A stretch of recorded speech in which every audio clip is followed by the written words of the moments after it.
നമുക്ക് realistic hair tutorial ചെയ്താലോ? Outline വരയ്ക്കാൻ നമുക്ക് ഏത് പെൻസിൽ യൂസ് ചെയ്യാം കേട്ടോ. മഷി തീർന്ന പെൻ വെച്ചിട്ടാണ് കേട്ടോ ഞാൻ മുടിയുടെ രണ്ടറ്റവും ലൈൻസ് ഇടുന്നത്.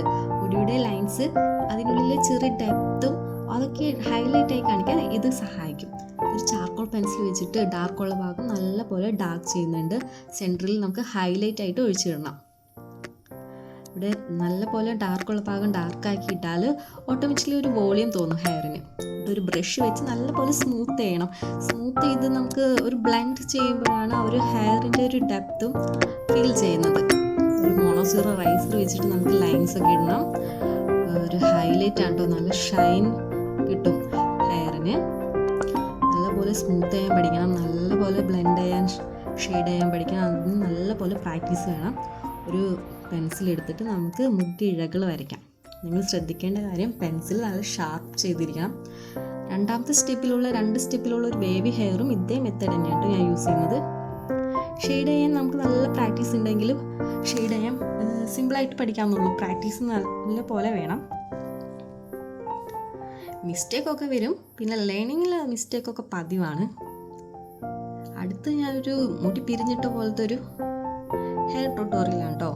ഇതും അതേപോലെ ഫസ്റ്റ് ഞാൻ മഷി തീർന്ന പെൻ വെച്ചിട്ട് ലൈൻ കൊടുക്കുന്നുണ്ട്. ഇവിടെ ചാർക്കോൾ പെൻസിലും ചാർക്കോൾ സ്റ്റിക്കും ഒരു ഗ്രിപ്പ് പേപ്പറിൽ വരച്ചിട്ട് പൗഡർ ഉണ്ടാക്കിയിട്ട് പൗഡർ മിക്സ് ചെയ്തിട്ടുണ്ട്. ഞാൻ ഒരു ഡാർക്ക് ഷെയ്ഡൊക്കെ ഫസ്റ്റ് കൊടുക്കുന്നത്.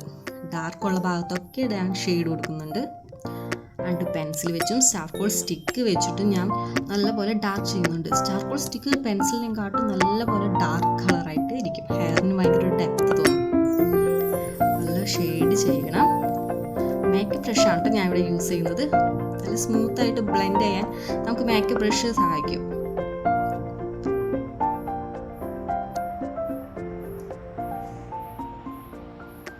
പെൻസിൽ നല്ല ഷാർപ്പ് ചെയ്തിട്ട് വേണം കേട്ടോ ലൈൻസ് ഒക്കെ ഇടാൻ. നല്ലപോലെ എല്ലായിടത്തും ലൈൻസ് ഇടണം. ഹൈലൈറ്റൊക്കെ നമുക്ക് ഒരു റൈസർ വെച്ചിട്ട് ഞാൻ ചെയ്യുന്നുണ്ട്. ഈ ഒരു റൈസർ നമുക്ക് എല്ലാ ഷോപ്പിലും കിട്ടും കേട്ടോ. റേറ്റും കുറവാണ്. മോണോസീറോ റൈസറിനെക്കാട്ടും ബിഗിനേഴ്സിന് ഏറ്റവും നല്ലൊരു റൈസർ കൂടിയാണ് അത്. ഒരു പെൻസിൽ വെച്ചിട്ട് നമുക്ക് ലൈൻസ് ഒക്കെ ഇടണം. എന്നിട്ട് മോണോസീറോ റൈസർ വെച്ചിട്ട് നമുക്ക് ഹൈലൈറ്റുകൾ കൊടുക്കണം. ബ്ലെൻഡ് ചെയ്യുമ്പോൾ നല്ലപോലെ ബ്ലെൻഡ് ചെയ്യാൻ ശ്രമിക്കുക. നല്ലപോലെ സ്മൂത്തായിട്ട് ബ്ലെൻഡ് ചെയ്താൽ നമുക്ക് റിയലിസ്റ്റിക് ഡ്രോയിങ് ആയിട്ട് കിട്ടും. എല്ലാവർക്കും വീഡിയോ ഇഷ്ടപ്പെട്ടെന്ന് കരുതുന്നു. Thank you. കമൻറ്റ് ചെയ്യണം ഡൗട്ട് ഉണ്ടെങ്കിൽ. Thank you all for watching.